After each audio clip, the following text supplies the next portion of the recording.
anak-anak, selamat Paskah. Kita bersyukur, berterima kasih kepada Tuhan Yesus Kristus karena Tuhan begitu baik dalam hidup kita. Dia sudah memberikan kita keselamatan dan juga pemeliharaannya yang begitu besar dalam hidup kita.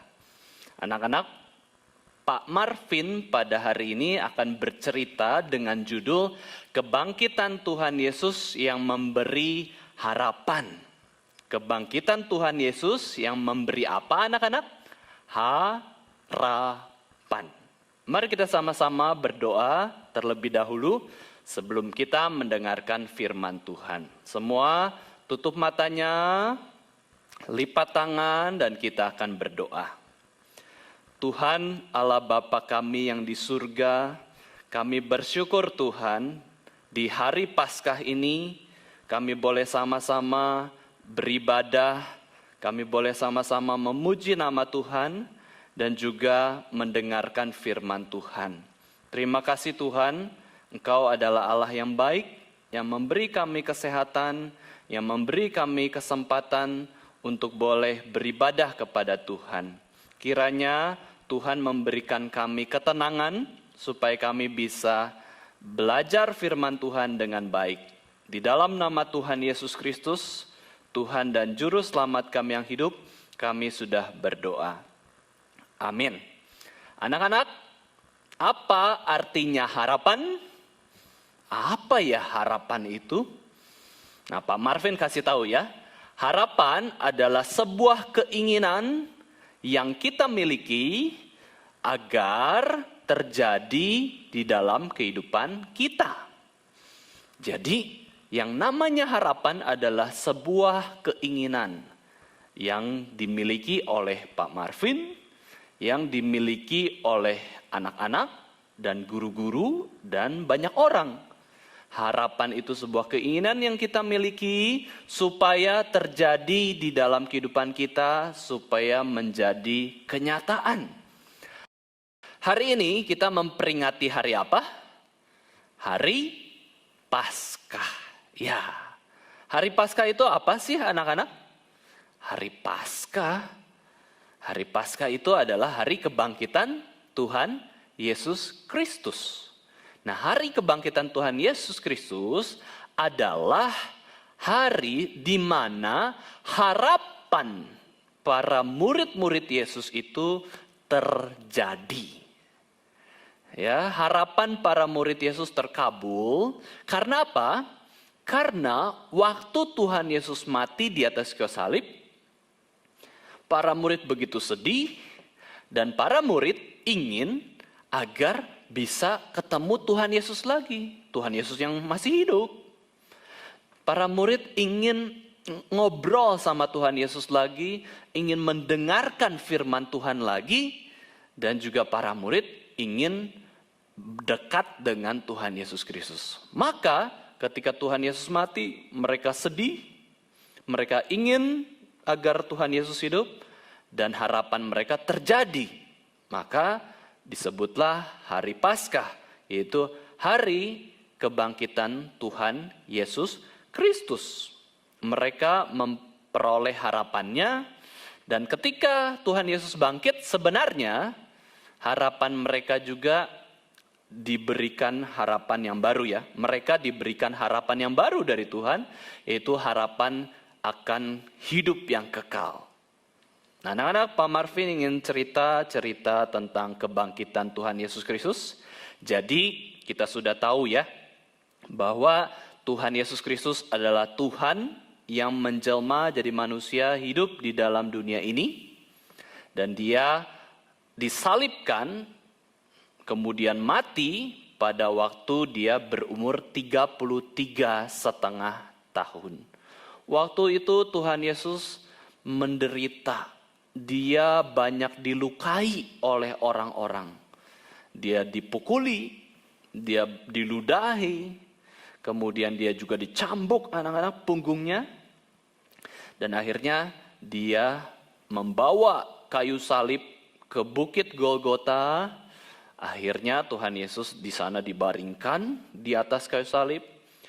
Tangan dan kakinya dipaku. dipaku dengan paku yang sangat besar. Dan akhirnya Tuhan Yesus juga menderita, mengeluarkan darah, kepalanya dimahkotai duri, kemudian digantunglah Tuhan Yesus di atas kayu salib. Tuhan Yesus digantung di atas kayu salib, menanggung hukuman dosa kita. Harusnya kitalah yang dihukum, harusnya kitalah yang disalibkan karena kita berdosa. Tuhan Yesus berdosa enggak? Enggak, anak-anak. Tuhan Yesus tidak berdosa. Dan di atas kayu salib dia kemudian menyerahkan nyawanya kepada Allah Bapa. Tuhan Yesus mati. Wah, Tuhan Yesus mati. Murid-murid sedih sekali. Ada murid-murid perempuan di sekitar salib tersebut. Mereka menangis. Wah, ada mamahnya Tuhan Yesus juga melihat Yesus, yaitu Ibu Maria. Wah, menangis, anaknya mati di hadapannya sendiri. Ada Rasul Yohanes juga sedih. Tuhan Yesus, guru mereka, pemimpin mereka, akhirnya mati di atas kayu salib. Berarti mereka tidak punya pemimpin lagi. Mereka tidak bisa dekat dengan Tuhan Yesus lagi. Wah, mereka sedih sekali, menangis, banyak air mata di atas kayu salib tersebut waktu Yesus disalibkan dan mati. Kemudian setelah Yesus mati, salib itu kemudian dibereskan, anak-anak. Yesus diturunkan dari atas kayu salib, paku di tangannya dilepas, paku di kakinya juga dilepas, lalu Tuhan Yesus diturunkan dari atas kayu salib tersebut, kemudian diberi kain, dan itu Yesus sudah mati, tidak hidup lagi. Yesus sudah mati, badannya semua lemas, tidak bergerak, tidak bernafas, dia tidak bisa berkedip, dia tidak bisa mendengar apapun karena memang Tuhan Yesus sudah mati. Yesus sudah mati. Dan akhirnya mereka membawa Yesus, para murid melihat Yesus yang sudah mati, dan bersyukur anak-anak, Tuhan sediakan satu kuburan kosong ya, yang dari batu. Di situ ada ruangan di dalamnya, pintunya itu pintu batu. Mereka menggotong mayat Tuhan Yesus ke kuburan tersebut. Mereka menggotong pelan-pelan sambil menangis sedih. Dan akhirnya Yesus ditaruh di sebuah tempat di dalam kubur itu, seperti ruangan kamar gitu ya. Yesus dibaringkan di sana. Wah, para murid begitu sedih, lalu menutupi tubuh Yesus dengan apa? Dengan kain berwarna putih, karena tubuh Yesus sudah mati, ditutupilah seluruhnya dari kepala sampai kaki, ditutupi kain. Dan dibaringkanlah mayat Yesus di sana. Nah, anak-anak, setelah itu mereka pergi pelan-pelan keluar dari kubur. Kemudian mereka sebenarnya nggak pengen keluar dari kubur. Sebenarnya mereka ingin terus bersama dengan Yesus. Tapi Yesus sudah mati. Dan orang yang mati harus dikuburkan. Tidak boleh orang yang mati dibawa-bawa terus ke rumah dan lain-lain, karena sudah mati. Nah, kemudian anak-anak mereka keluar dari ruangan tersebut pelan-pelan sambil melihat tubuh Yesus itu terbaring. Para penjaga anak-anak, para penjaga kubur itu ada di sana. Kemudian mereka menutup pintu kuburan tersebut. Nah, pintu itu dari batu ya anak-anak, jadi berat sekali. Krek. Mereka mendorong pelan-pelan, krek, baru tertutup pintu batu yang begitu besar itu. Para penjaga kemudian menjaga kubur itu supaya aman, jangan sampai ada yang mencuri tubuh Yesus Kristus. Nah, anak-anak, akhirnya mereka pulang dengan sedih, para murid ke rumah mereka, dan pada hari itu mereka sungguh-sungguh sedih. Mereka berdoa kepada Tuhan dan juga mereka mengingat apa yang sudah Yesus kerjakan dalam kehidupan mereka. Nah, itu hari pertama mereka sedih, hari kematian Tuhan Yesus Kristus. Nah, besok paginya, hari kedua anak-anak, karena pada waktu itu adalah hari Sabat, ya nggak boleh ada orang yang bekerja sesuai dengan aturan pada waktu itu. Mereka harus beribadah, mereka harus ke gereja, ke bait Allah, mereka harus berdoa, memuji Tuhan, membaca firman.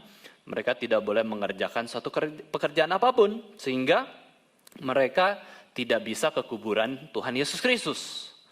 Nah, padahal anak-anak, mereka pengen ke kuburan Tuhan Yesus. Untuk apa? Bukan bertemu dengan Tuhan Yesus karena Tuhan Yesus sudah mati, tetapi mereka ingin kasih wangi-wangian di kuburan Tuhan Yesus, ingin merapihkan kuburan itu, jangan sampai kotor. Mereka ingin dekat dengan Yesus Kristus. Tapi karena pada waktu itu hari Sabat, hari yang kedua itu, mereka tidak bisa hadir. Nah, akhirnya masuk ke hari yang ketiga anak-anak, hari yang ketiga. Nah, ini kan sudah bukan hari Sabat. Maka dari itu, ada beberapa murid perempuan dari Yesus Kristus itu bangun pagi-pagi. Bangun pagi-pagi, kenapa? Karena mereka rindu, kangen untuk ke kuburan Tuhan Yesus memberikan wangi-wangian. Ya, wangi-wangian di sekitar kubur itu supaya kubur itu wangi, dan mereka juga ingin dekat dengan Tuhan Yesus. Mereka ingin melihat kubur Tuhan Yesus Kristus. Nah, nama perempuan itu ada banyak ya. Tapi yang disebutkan di Alkitab ada 3. Maria Magdala, Yohana, dan Maria ibu Yakobus. Pagi-pagi, waktu masih gelap, kira-kira mungkin jam 5 subuh atau jam 6, mereka berangkat ke kubur Tuhan Yesus Kristus. Karena mereka ingin merawat kubur Tuhan Yesus Kristus. Tapi anak-anak, pada waktu mereka pergi ke sana, mereka melihat dari kejauhan, mereka agak kaget. Kenapa? Karena kubur Yesus itu sudah pintunya sudah terbuka, bergeser. Batu yang besar itu bergeser. Sudah terbuka. Lalu mereka juga tidak melihat para penjaga dari kubur Tuhan Yesus Kristus. Wah, mereka kaget, mereka agak bingung. Mereka pelan-pelan masuk ke dalam kubur itu. Mereka ingin melihat apa yang terjadi sih di dalam kubur tersebut. Setelah mereka menengok ke dalam yang agak gelap ya, karena masih subuh, masih belum ada banyak matahari, mereka melihat-lihat, loh mana ya?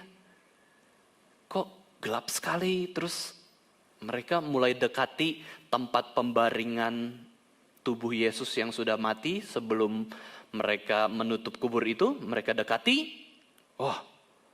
Wah, tidak ada tubuh Yesus Kristus. Hanya ada kainnya saja. Kain putih tersimpan di atas pembaringan tersebut. Wah, mereka kaget. Mereka kaget sekali.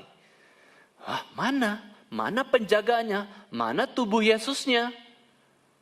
Mereka kaget, mereka berpikir, bingung, apa yang terjadi? Kemudian anak-anak, tiba-tiba ada 2 orang yang muncul di kubur tersebut. 2 orang itu muncul dengan tiba-tiba. Yang membedakannya adalah kedua orang ini berpakaian putih dan berkilau-kilauan. Wah, mereka kaget sekali. Di dalam kubur itu kok bisa muncul ada 2 orang yang berpakaian putih, berkilau-kilauan kepada mereka. Mereka sangat takut sekali. Para perempuan itu sangat takut. Maria Magdala, Yohana, Maria ibu Yakobus, lalu perempuan-perempuan lain kaget juga. Wah, ada sinar yang begitu terang.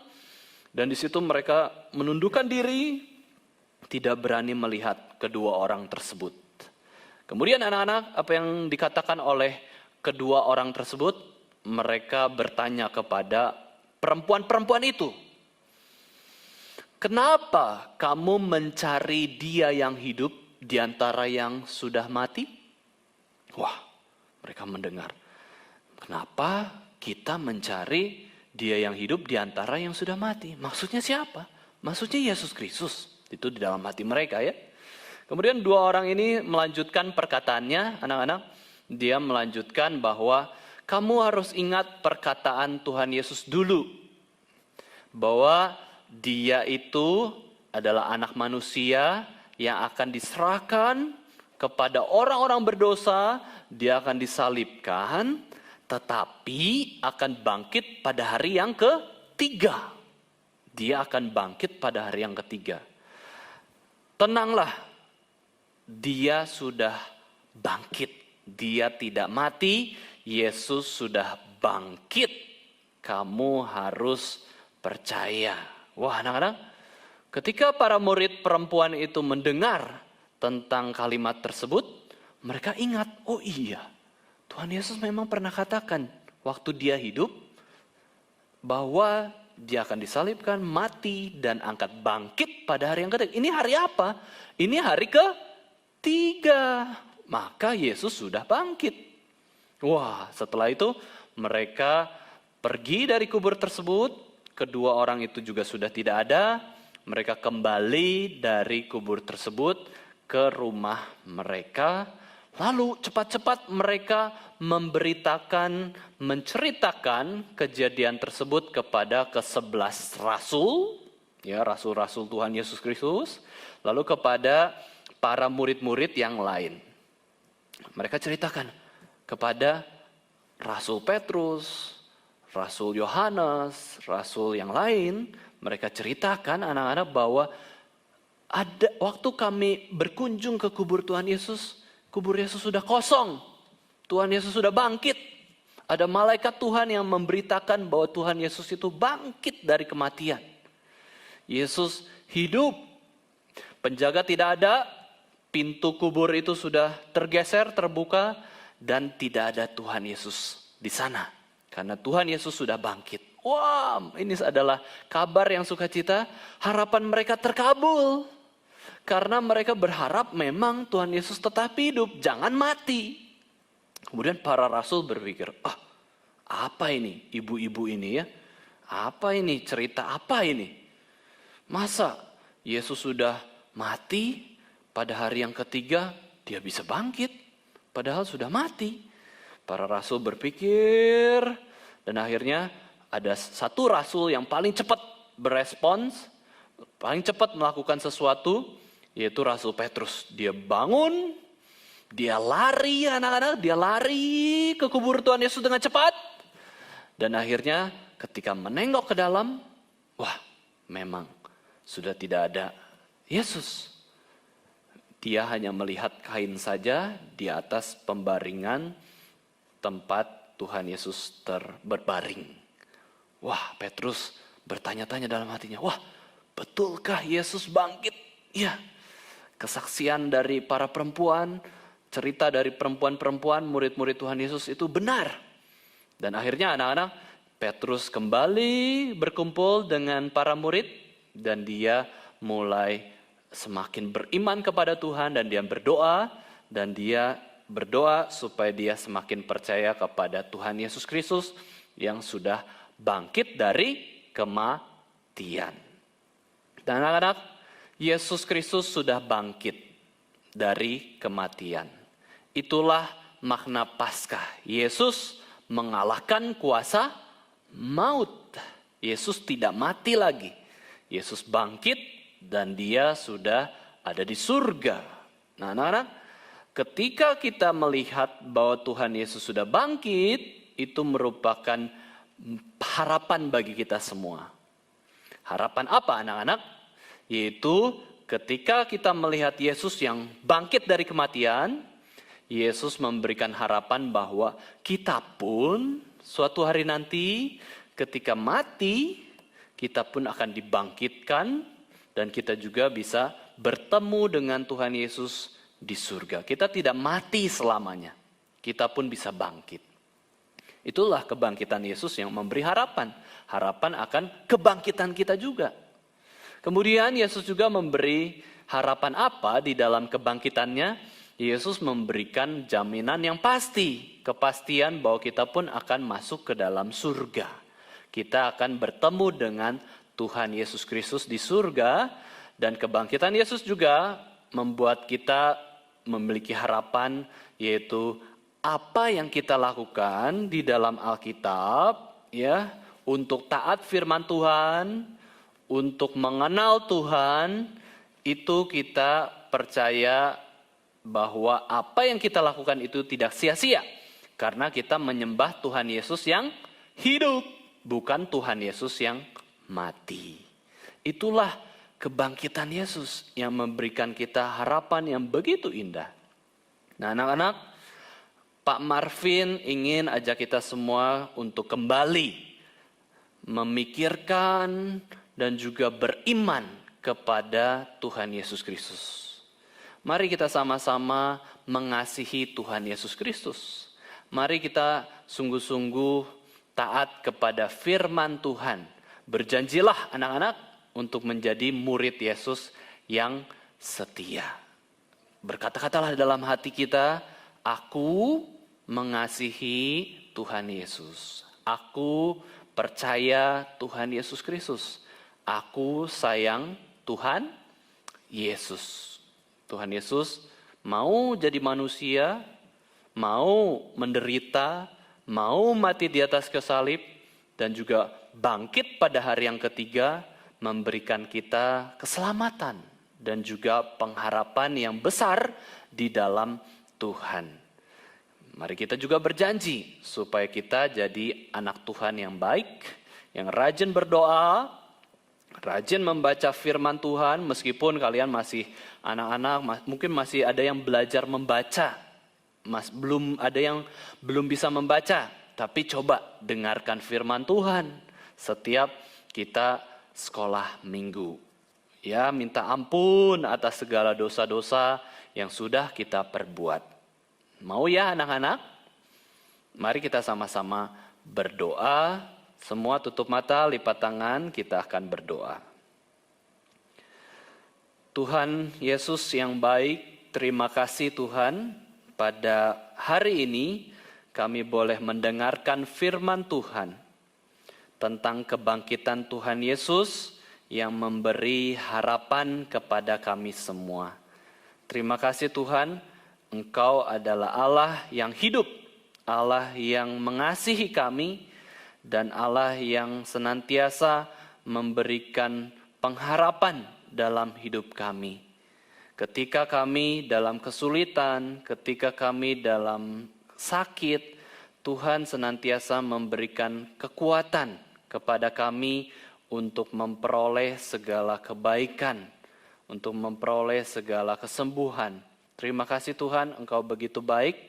Kiranya ketika kami menerima kasih Tuhan yang begitu besar ini, kami pun bisa menyerahkan hidup kami menjadi anak-anak yang takut akan Tuhan, yang sungguh-sungguh setia kepada Tuhan Yesus Kristus.